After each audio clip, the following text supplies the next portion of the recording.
UKIC official. My name is Kishali Kachchhi. अगर आप लोगों ने ये चैनल को अभी भी सब्सक्राइब नहीं किया तो सब्सक्राइब करो, लाइक करो, ये वीडियो को शेयर करो।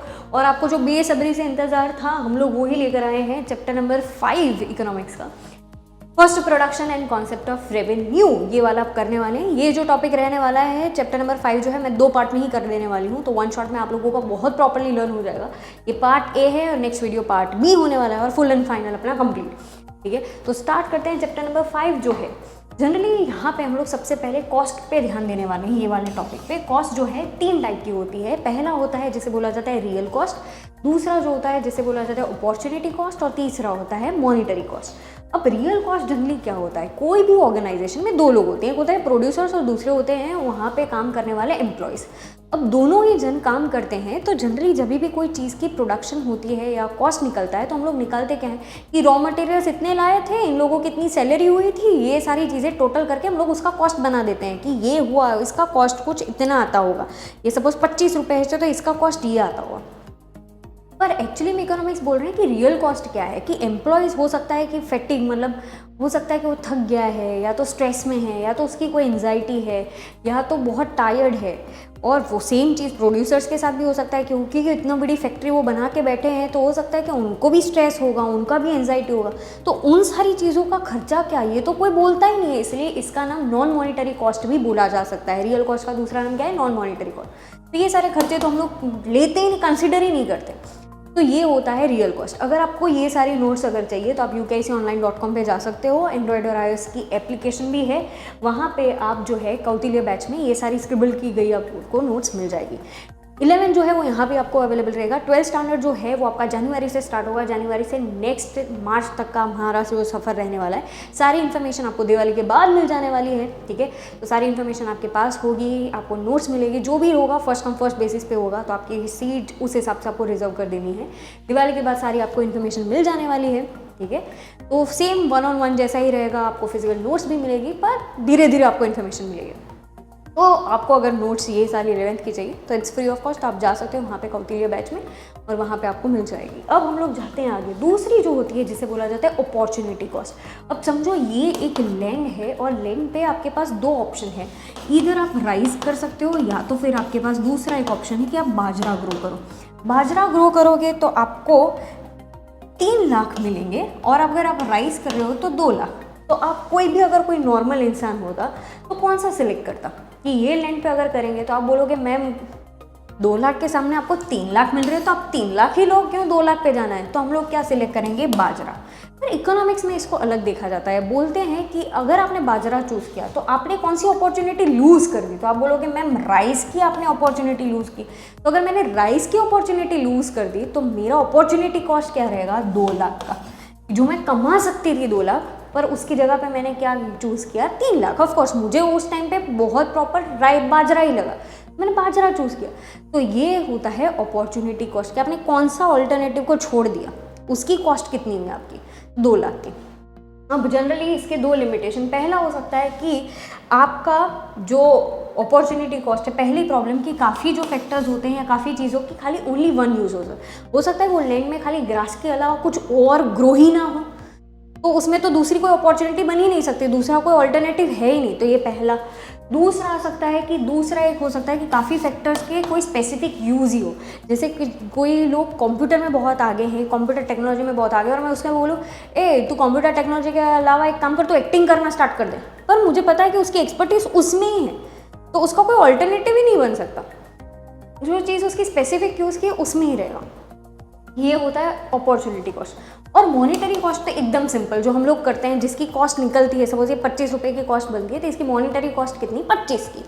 बहुत ईजी। ठीक है, तो ये 3 टाइप के कॉस्ट होते हैं। अब जाते हैं आगे। जनरली क्लासीफाई करते हैं हम लोग, जितना भी हमारा क्लासिफिकेशन प्रोडक्शन कॉस्ट है, इट इज़ डिवाइडेड इनटू 2। एक होता है शॉर्ट रन और long run. Short run generally जो है वो 2 हिसाब में कंप्लीट होता है, जैसे एक होता है फिक्स कॉस्ट और दूसरा बोला जाता है वेरिएबल कॉस्ट। फिक्स कॉस्ट आगे जाता है, डिवाइड होता है, जैसे बोला जाता है एवरेज फिक्स कॉस्ट, और वेरिएबल कॉस्ट है वो आगे डिवाइड होकर होता है एवरेज वेरिएबल कॉस्ट। ठीक है, समझते हैं, डरने की जरूरत है, मैं समझाती हूँ। चलो अब स्टार्ट करते हैं। सबसे पहले what is fix cost. Fix cost का मतलब ये होता है जहाँ पे खर्चा फिक्स्ड होता है।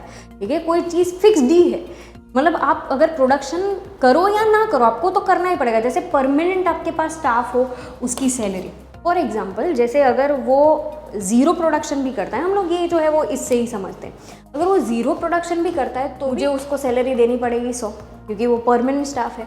अगर वो 50 की प्रोडक्शन कर रहा है तो भी मुझे 100 देना पड़ेगा। मतलब फिक्स्ड खर्चा जो होता है, उसे फिक्स्ड कॉस्ट जो होते हैं वो कुछ इस हिसाब से रहते हैं। अब इंपॉर्टेंट चीज़ ये है कि फिक्स्ड कॉस्ट में याद रखना है कि ज़ीरो जब यूनिट हो, ठीक है, तो भी फिक्स कॉस्ट तो रहेगा, मतलब प्रोडक्शन हो या ना हो, पर ये खर्चा तो आपको करना ही पड़ेगा। जैसे सैलरी देना है, रेंट देना है, तो आपने यूज़ 1 महीना नहीं किया है अगर, तो भी आपको रेंट तो भरना ही पड़ेगा। वो देखेंगे नहीं कि आपने कितना कमाया, आपने प्रॉफिट कमाया या लॉस, आपको देना ही पड़ेगा, ठीक है। तो ये सारे होते हैं फिक्स खर्चे। अब यही चीज़ को आपको क्या करना है, इसमें आपको प्रॉपरली अरेंज करके ये आपको ग्राफ बना लेना है, ठीक है। तो एकदम इजीली आपका बन जाएगा। तो ये बन जाता है आपका टोटल फिक्स कॉस्ट, आपको एक प्रॉपरली बना देना है। देन जाते हैं वेरिएबल कॉस्ट। वेरिएबल कॉस्ट इसका ऑपोजिट। सपोज यहाँ पे अज्यूम करते हैं, यहाँ पे मैंने ट्रांसपोर्टेशन लिया है। अब सोचो कि अगर मेरी ट्रक जो है यहाँ से दिल्ली साइड जाती है, तो जितना यहाँ से दिल्ली डिस्टेंस ज़्यादा है तो मेरा खर्चा ज़्यादा होगा, पेट्रोल ज़्यादा जाएगा, ठीक है। वही चीज़ अगर मुझे यहाँ से राजकोट भेजना है तो मेरा खर्चा कम होगा, क्योंकि डिस्टेंस कम है। तो वेरिएबल कॉस्ट सेम चीज़ है, अगर प्रोडक्शन ज़्यादा होगा तो खर्चा ज़्यादा होगा, और प्रोडक्शन कम होगा तो खर्चा भी कम होगा। इसे बोला जाता है वेरिएबल। ये हुआ है, ये हमारा ट्रांसपोर्टेशन। सेम चीज़ इलेक्ट्रिसिटी के साथ, कि इलेक्ट्रिसिटी हम लोग ज़्यादा यूज़ करते हैं तो उस टाइम पे बिल ज़्यादा आएगा, और इलेक्ट्रिसिटी कम यूज़ कर रहे हैं तो बिल कम आएगा। अब ये चीज़ को ये टेबल में मैंने किया है कि 0 पे 0, मतलब मैं यूज़ ही नहीं कर रही, या तो मैं यहाँ से ट्रक भेज ही नहीं रही तो मुझे पेट्रोल का खर्चा ही नहीं है, तो 0 पे 0, धीरे धीरे 80, 150, एक लिमिट पे थोड़ा कम होता जाएगा, गैप कम होता जाएगा, ठीक है। तो उस हिसाब से यहाँ पे जाता है, ये वेरिएबल कॉस्ट है। सेम चीज़ इसको क्या करना है, आपको ये ग्राफ पे डिपिक्ट कर देना है, जो आपने बनाया है उसी हिसाब से। ज़रूरी नहीं है कि आप इसको मगअप करें, पर ये आपको इंडिविजुअल टॉपिक्स जो है वो 3-3 मार्क्स में पूछ सकते हैं। मॉनिटरी कॉस्ट, ये monetary cost, real cost, opportunity cost, ये आपके 2 मार्क में, 1 मार्क में सारी जगह पे पूछ सकते हैं। ये भी आपको 3 मार्क्स में पूछ सकते हैं वेरिएबल कॉस्ट, जहाँ पे आपको शेड्यूल भी बनाना रहेगा और ग्राफ भी बनाना रहेगा। इन दोनों का कॉम्बिनेशन जिसे बोला जाता है फिक्स्ड कॉस्ट और वेरिएबल कॉस्ट, ये भी 3 मार्क्स में पूछ सकते हैं। इसका जो बोला जाता है उसे बोला जाता है टोटल कॉस्ट। मैं दूसरी हिसाब से भी आपको लिख के बताती हूँ, TFC प्लस TVC, मतलब total fixed cost plus total variable cost is equal to TC, that is total cost. अब ये चीज़ भी आपको क्या करना है, सेम चीज़ शेड्यूल में मैंने क्या किया है, फिक्स्ड कॉस्ट को डाल दिया है। देखो 0 पे 100 तो है, वेरिएबल कॉस्ट 0 है, इन दोनों को आपको क्या कर देना है, टोटल मार देना है। इसको प्लस करो, ये आपका आंसर, इन दोनों को प्लस करो, ये आपका आंसर, इन दोनों को प्लस करो, ये आपका आंसर, और इसी हिसाब से आपको यहाँ पे ये ग्राफ में डाल देना है। सिंपल एज दैट, ठीक है। ये बहुत ही आराम से आपका टोटल कॉस्ट हो गया। अब जाते हैं आगे। फिक्स्ड कॉस्ट और वेरिएबल कॉस्ट का ही आगे का पार्ट है, टोटल कॉस्ट का ही आगे का पार्ट है, तो मैंने इसी लेक्चर में रखा है, तो आपको बहुत आराम से पता चलता है।